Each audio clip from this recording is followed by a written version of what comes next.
Pergi ke pasar membeli nangka. Nangka dibeli dengan selada. Mari berkenalan dengan IEPK bersama saya, Afla Sabrina.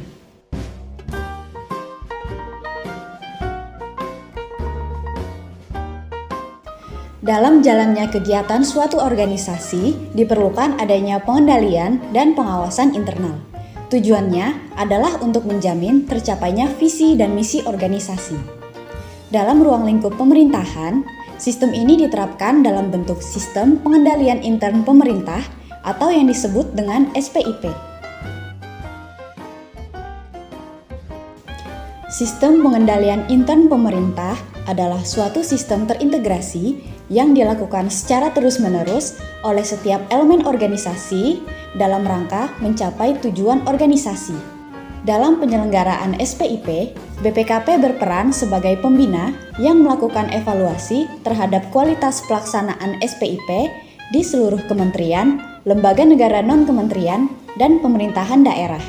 Kualitas pelaksanaan SPIP ini dinilai dengan skor maturitas SPIP dari level 1 dengan predikat maturitas rintisan hingga level 5 dengan predikat maturitas optimum.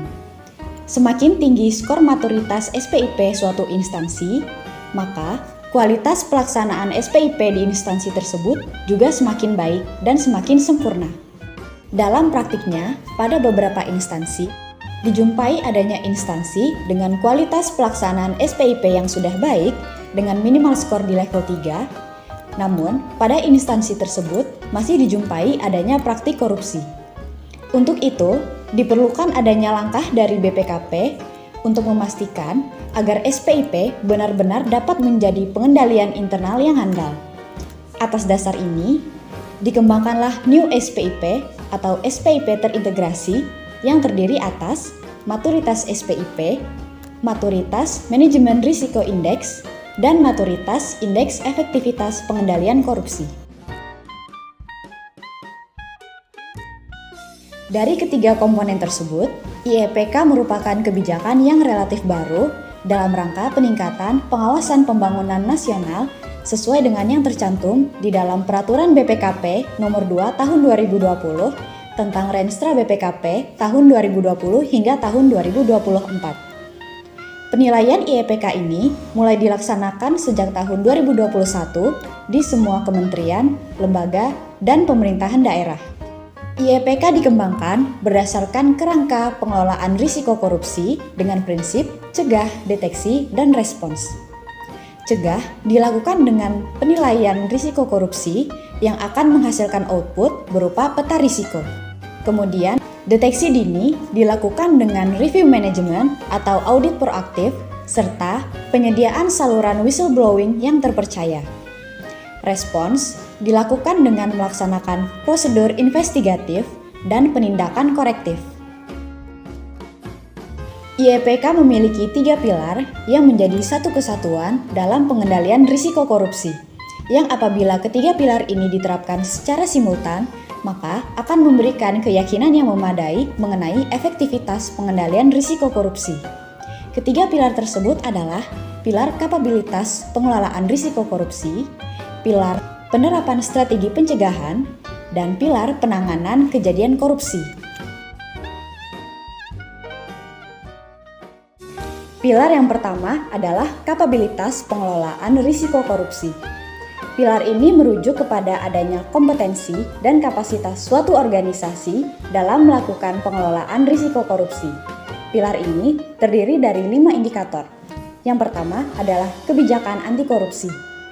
Indikator ini merujuk kepada adanya kebijakan anti korupsi secara eksplisit, adanya struktur permanen yang bertanggung jawab dalam pengelolaan risiko korupsi, serta adanya standar perilaku anti korupsi yang spesifik dan jelas. Indikator yang kedua adalah seperangkat sistem anti korupsi.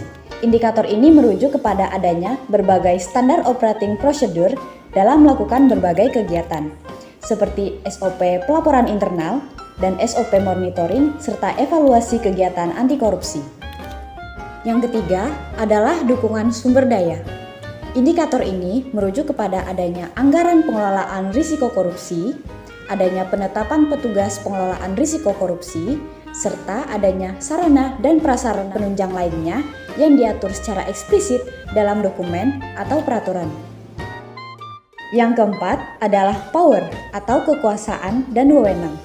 Indikator ini merujuk kepada bagaimana seorang pemimpin mampu mendemonstrasikan sikap anti korupsi, terbuka atas kritik dan saran dalam memberantas korupsi, serta menunjukkan usaha untuk bekerja sama memberantas korupsi baik dengan pihak internal maupun eksternal. Yang kelima adalah pembelajaran anti korupsi, yaitu merujuk kepada adanya pembelajaran anti korupsi bagi seluruh staf, pejabat, dan stakeholder yang dilakukan secara terstruktur dan terjadwal. Pilar yang kedua adalah pilar penerapan strategi pencegahan. Pilar ini merupakan satu kesatuan proses yang menyeluruh pada setiap aspek penerapan strategi pencegahan korupsi. Pilar ini memiliki 5 indikator. Yang pertama adalah asesmen dan mitigasi risiko korupsi. Indikator ini merujuk kepada kegiatan identifikasi risiko korupsi di semua level pegawai terkait modus dan penyebab korupsi untuk kemudian menghasilkan output berupa peta risiko, yang mana peta risiko ini akan digunakan untuk pembuatan rencana tindak pengendalian spesifik sebagai langkah mitigatif. Asesmen risiko korupsi ini dilakukan secara konsisten dan periodik. Yang kedua adalah saluran pelaporan fraud yang kredibel dan efektif dimanfaatkan. Indikator ini merujuk kepada adanya pemahaman pegawai mengenai adanya saluran whistleblowing internal sehingga saluran tersebut dapat digunakan secara intensif dan positif baik oleh pegawai maupun stakeholder. Yang ketiga adalah kepemimpinan etis. Indikator ini merujuk kepada bagaimana seorang pemimpin mampu menjadi role model dan bertindak sesuai dengan standar perilaku, terbuka dalam mendiskusikan isu korupsi kepada bawahan, serta mampu menerapkan keadilan dan norma etis bagi seluruh pegawai.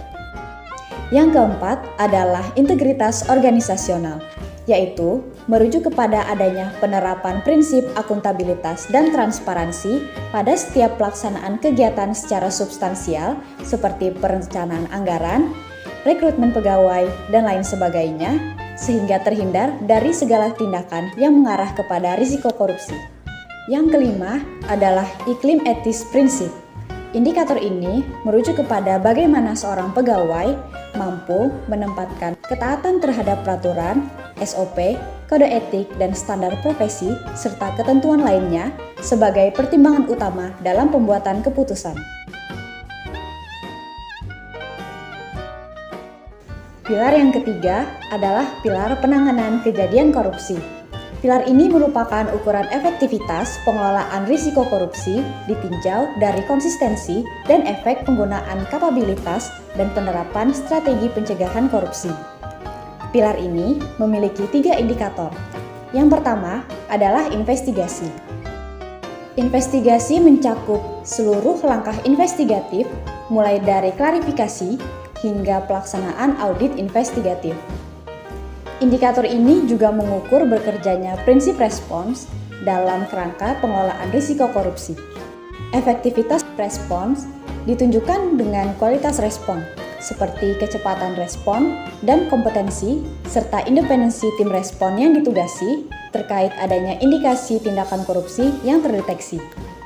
Semakin tinggi kualitas respon, maka semakin tinggi juga efektivitas pilar penanganan kejadian korupsi yang berasal dari indikator ini.